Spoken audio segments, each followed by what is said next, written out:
आज सब ने तुझे छोड़ दिया, सब छोड़ दे, बीवी छोड़ देगी, बच्चे छोड़ दे, सब छोड़ दे, कौन आता है साथ? कोई नहीं आएगा। फिर अल्लाह के रसूल अलैहिस्सलाम इरशाद फरमाते हैं, जब उसकी रूह निकाल ली जाती है तो दूसरा फरिश्ता आता है। रूह निकलने के बाद और वो फरिश्ता भी उससे कलाम करता है, और फरिश्ता क्या कहता है जरा सुने। वो फरिश्ता कहता है, तंग दस्ती के खौफ से जो माल तूने जमा किया था, ना हराम देखा ना हलाल, वो माल कहां गया? तुझे बहुत ख्याल था ना मालदार बनने का, दौलतमंद बनने का, कहां गया तेरा माल? और सोचो वो माल गया, जाता कहां है? इधर इंसान मरा, उधर बहुएं प्लान करती है कि हमारे हिस्से में कितना आएगा, मेरे शौहर के हिस्से में कितना, बेटे प्लान करते, दामाद प्लान करते। भाइयों सोचो तो सही, आज के दौर में तो जीते जी औलाद काम नहीं आ रही है, मरने के बाद कौन मगफिरत की दुआ करेगा, कौन बख्शिश की दुआ करेगा? जरा गौर तो करो, कुछ करो अपने लिए, इसलिए कि दुनिया में हमेशा नहीं रहना। सूफिया फरमाते हैं, ऐ इंसान, जिस जिंदगी पे तू इतराता फिर रहा है, तेरी जिंदगी की मिकदार कितनी है, तेरी जिंदगी की मियाद कितनी है, तेरी जिंदगी है कितनी? तो सूफिया फरमाते हैं, पैदा हुए तो कान में अजान दी गई, मर गए तो नमाजे जनाजा पढ़ी गई, अजान भी हो गई, अकामत भी हो गई। अकामत और जमात के दरमियान जितना टाइम रहता है, बस इतनी तेरी जिंदगी का वक्फा है।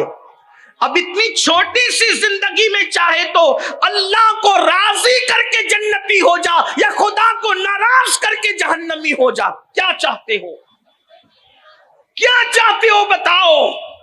वो फरिश्ता कहता है, रूह निकलने के बाद तंग दस्ती के खौफ से माल जमा करने वाले, बता तेरा माल कहां गया? तूने तबाही और बर्बादी से बचने के लिए, ऐशो आराम के लिए घर बनाया था, वो घर कहां गए? तूने तन्हाई से बचने के लिए, अल्लाह अकबर, जो मुनिसो गमगुसार ढूंढे थे, बनाए थे, बता वो मुनिसो गमगुसार कहां गए? लेकिन ना माल होता है, ना कोई गमगुसार होता है, और मकान भी इंसान का अपना नहीं, बल्कि उसका मकान तो उसकी कब्र हुआ करती है। आज माल के चक्कर में लोग सूद का धंधा कर रहे हैं, मुसलमान जुओं के अड्डे चला रहे हैं, मुसलमान भाईगिरी कर रहे हैं, लोगों को कत्ल करने की, मार डालने की सुपारियां ले रहे हैं। इल्ला माशाअल्लाह सब मुसलमान ऐसे नहीं हैं, लेकिन माल के चक्कर में लोग एक दूसरे पे जादू कर रहे हैं, जादू करवा रहे हैं। माल के चक्कर में अल्लाह अकबर किसी का मर्डर किया जा रहा है, माल के चक्कर में हलाल और हराम नहीं देखा जा रहा है, माल के चक्कर में अपनी बस्तियों के अंदर नशावर चीजें बेची जा रही है, फरोख्त की जा रही है, माल के चक्कर में जुओं के अड्डे चलाए जा रहे हैं। आप मुझे बताएं, क्या ये माल कब्र में साथ जाएगा? अरे हलाल कमाने वाले अपना माल अपने साथ नहीं लेकर के गए, तो हराम कमाने वालों ने कौन सा क्या लेकर के जाना है?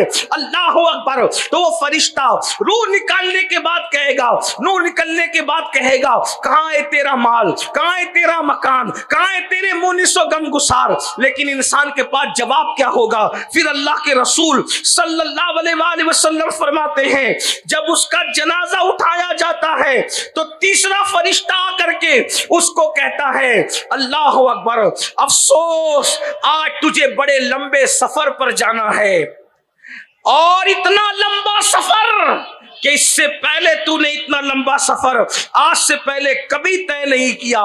आज तू ऐसी कौम से मिलेगा कि आज से पहले तू ऐसे किसी कौम से नहीं तेरी मुलाकात हुई, और आज तू ऐसे तंग और तारीख घर में लिटा दिया जाएगा जिसे कब्र कहते हैं।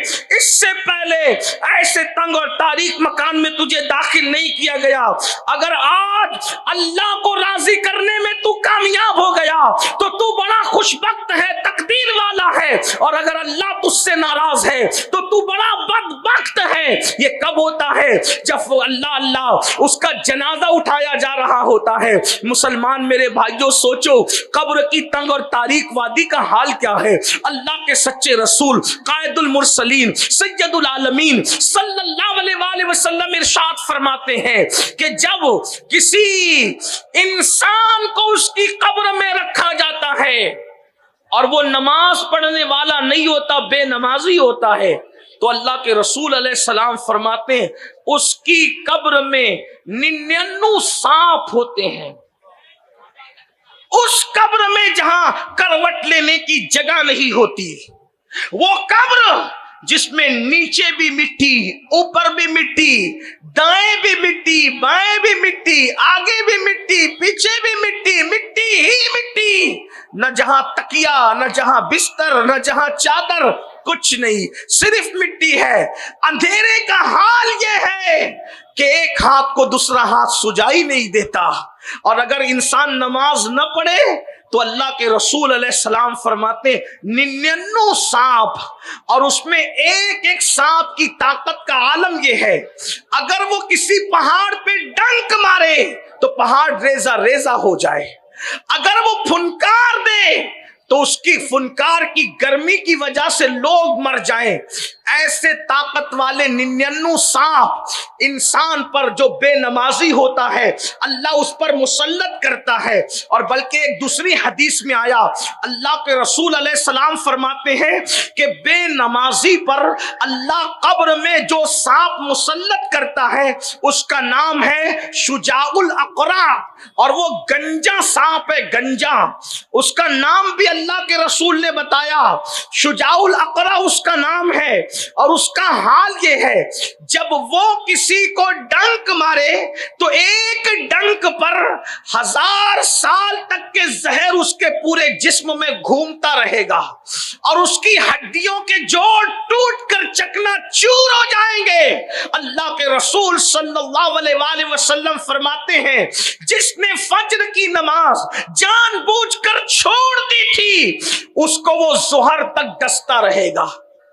فجر کی نماز جس نے جان بوجھ کر چھوڑی تھی، شجاع الاقرع، یہ کسی مولوی صاحب کا قول نہیں ہے کہ آپ یہ کہہ دیں کہ چلے مولانا تو بولتے ہی رہتے ہیں، یہ اس رسول کا فرمان ہے جس کے بارے میں قرآن کہتا ہے وَمَا يَنْطِقُ عَنِ الْهَوَىٰ إِنْ هُوَ إِلَّا وَحْيٌ يُوحَىٰ، یہ اپنی مرضی سے کبھی بولتے ہی نہیں، گویا کہ زبان ان کی ہے، کلام خداوند قدوس کا ہے۔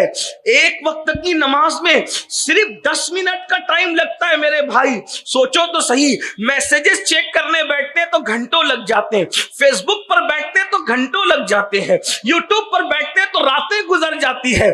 10 منٹ کی نماز نہیں پڑھی، آخر 10 منٹ سو کر کے کون سا آپ نے اپنا فائدہ کر لیا؟ فجر میں کیا نقصان ہے؟